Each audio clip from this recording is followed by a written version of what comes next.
ಅಭಿಮಿತ್ರ 25 TV ನಮಸ್ಕಾರ. ಮುಖ್ಯಾಂಶಗಳು. ಬೆಳ್ತಂಗಡಿ ಕಾಡಾನೆ ದಾಳಿಗೆ ಸಂಪೂರ್ಣ ನಜ್ಜುಗುಜ್ಜಾದ ಆಟೋ ರಿಕ್ಷಾ.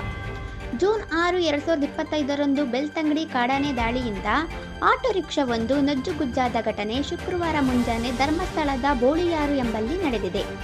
ಬೋಳಿಯಾರು ನಿವಾಸಿ ದಿನೇಶ್ ಎಂಬುವರು ತಮ್ಮ ಆಟೋ ರಿಕ್ಷಾದಲ್ಲಿ ಮುಂಜಾನೆ ತನ್ನ ಮನೆಯಿಂದ ಧರ್ಮಸ್ಥಳ ಕಡೆಗೆ ಹೋಗುತ್ತಿದ್ದ ವೇಳೆ ಮನೆಯ ಸಮೀಪವೇ ಕಾಡಾನೆಯೊಂದು ರಸ್ತೆ ಮಧ್ಯೆ ಎದುರಾಗಿದೆ. ಇದನ್ನು ಗಮನಿಸಿ ಆತಂಕಗೊಂಡ ದಿನೇಶ್ ರಿಕ್ಷಾವನ್ನು ಸ್ಥಳದಲ್ಲಿಯೇ ಬಿಟ್ಟು ಓಡಿ ತಪ್ಪಿಸಿಕೊಂಡಿದ್ದಾರೆ. ಈ ವೇಳೆ ಕಾಡಾನೆಯೊಂದು ರಿಕ್ಷಾದ ಮೇಲೆ ಎರಗಿ ರಿಕ್ಷಾವನ್ನು ನಜ್ಜುಗುಜ್ಜುಗೊಳಿಸಿ ಸಮೀಪದ ಚರಂಡಿಗೆ ತಳ್ಳಿ ಹಾಕಿದೆ. ರಿಕ್ಷಾವನ್ನು ಹೂಡಿ ಮಾಡುತ್ತಿರುವ ಶಬ್ದ ದಿನೇಶ್ ಅವರ ಪತ್ನಿ ಹಾಗೂ ನೆರೆಯವರಿಗೆ ಕೇಳಿ ಸ್ಥಳಕ್ಕೆ ಬಂದಾಗ ಕಾಡಾನೆ ಅರಣ್ಯದತ್ತ ಹೋಗಿದೆ. ರಿಕ್ಷಾದ ಸ್ಥಿತಿ ನೋಡಿ ಕುಸಿದು ಬಿದ್ದ ದಿನೇಶ್ ಅವರನ್ನು ಮನೆ ಮಂದಿ ಕರೆದುಕೊಂಡು ಹೋಗಿ ಉಪಚರಿಸಿದರು.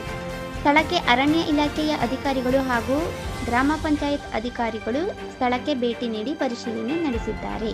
ನಮಗೆ ಬಂದ ವರದಿ ಅಭಿಮಿತ್ರ 25 ಟಿವಿ.